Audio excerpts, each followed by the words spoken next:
વલસાડના હાલાર રોડ પર આધાર કાર્ડના જથ્થા ફેંકવાનો મામલો સામે આવ્યો છે। વલસાડથી વિગતો સામે આવી રહી છે। હાલાર રોડ પર આધાર કાર્ડના જથ્થા ફેંકવાનો મામલો સામે આવ્યો છે। વલસાડ સિટી પોલીસે તપાસ હાથ ધરી છે। સિટી પોલીસ દ્વારા તમામ આધાર કાર્ડ કબજે કરવામાં આવ્યા છે। જીઓ કેરના કામદાર દ્વારા આધાર કાર્ડ ફેંક્યા હોવાનું સામે આવ્યું છે। વલસાડથી આ વિગતો સામે આવી રહી છે। આધાર કાર્ડ ફેંકવાની ઘટના સીસીટીવીમાં કેદ થઈ છે। હાલાર રોડ પર આધાર કાર્ડનો જથ્થો ફેંકવાનો મામલો સામે આવ્યો છે। સિમ કાર્ડ લેવા આવતા ગ્રાહકોના આધાર કાર્ડ ફેંકવામાં આવ્યા છે। સિટી પોલીસે જીઓ કેર સંચાલકની પૂછપરછ હાથ ધરી હતી। સિટી પોલીસ દ્વારા તમામ આધાર કાર્ડને કબજે કરવામાં આવ્યા છે।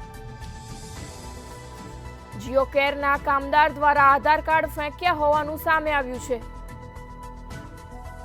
આધાર કાર્ડ ફેંકવાની ઘટના સીસીટીવી કેમેરામાં કેદ થઈ છે।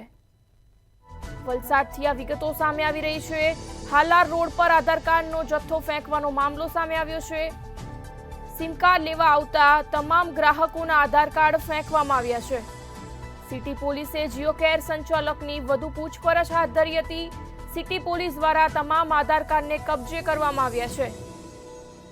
જીઓ કેરના કામદાર દ્વારા આધાર કાર્ડ ફેંક્યા હોવાનું સામે આવ્યું છે। આધાર કાર્ડ ફેંકવાની સમગ્ર ઘટના સીસીટીવી કેમેરામાં કેદ થઈ છે। સિમ કાર્ડ લેવા આવતા ગ્રાહકોના આધાર કાર્ડને ફેંકવામાં આવ્યા છે।